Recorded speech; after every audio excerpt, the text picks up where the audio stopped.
Hello everyone, welcome back again with me Muji-Sensei in another episode of JISMO Science Experiment.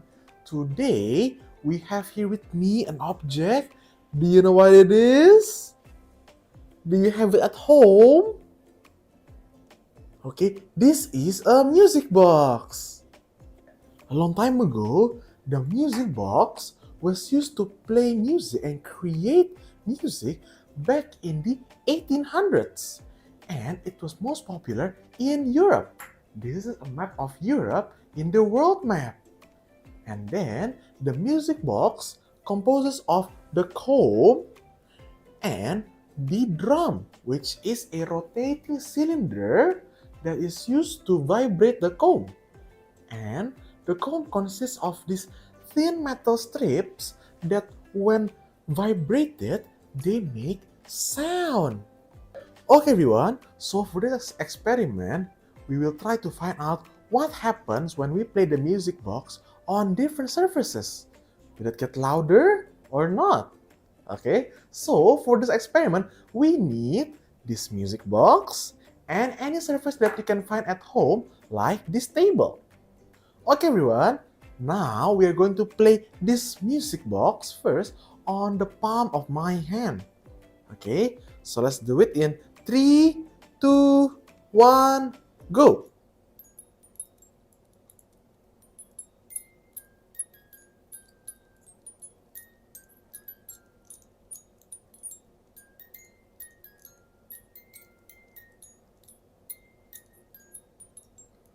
Wow, can you hear it everyone?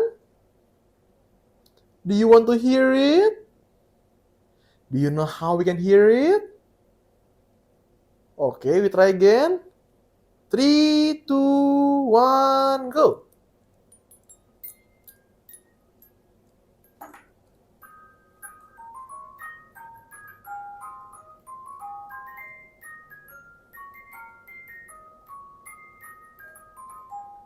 Wow!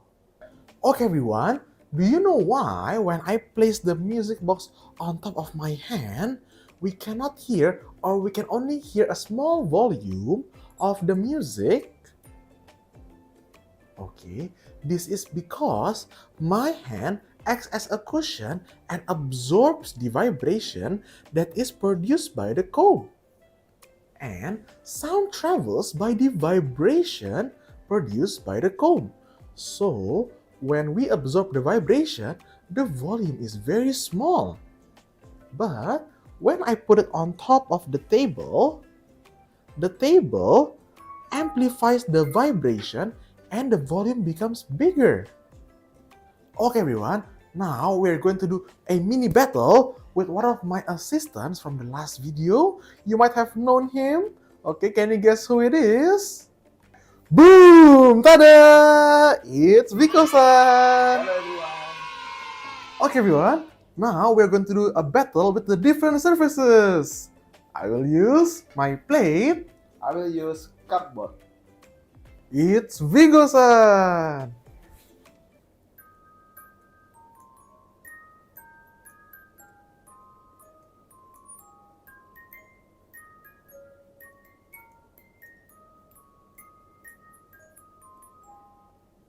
Now it's my turn.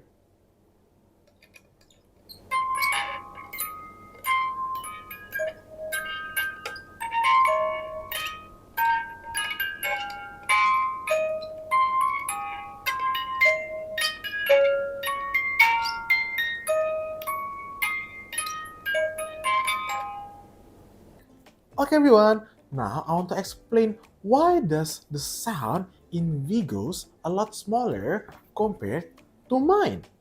Okay, so sound travels through vibration and sound travels faster in solids compared to when it travels through air. So in Vigo's case, we see a lot of pores in the cardboard. That is why sound travels slower and there is a loss of energy of the sound. But in my case, sound travels at its full potential with full speed and there is no loss of energy when it travels through solid as their particles are very, very close to each other. And this results in the biggest sound. Okay, everyone. So, how did your experiment do at home? I hope you had a great success.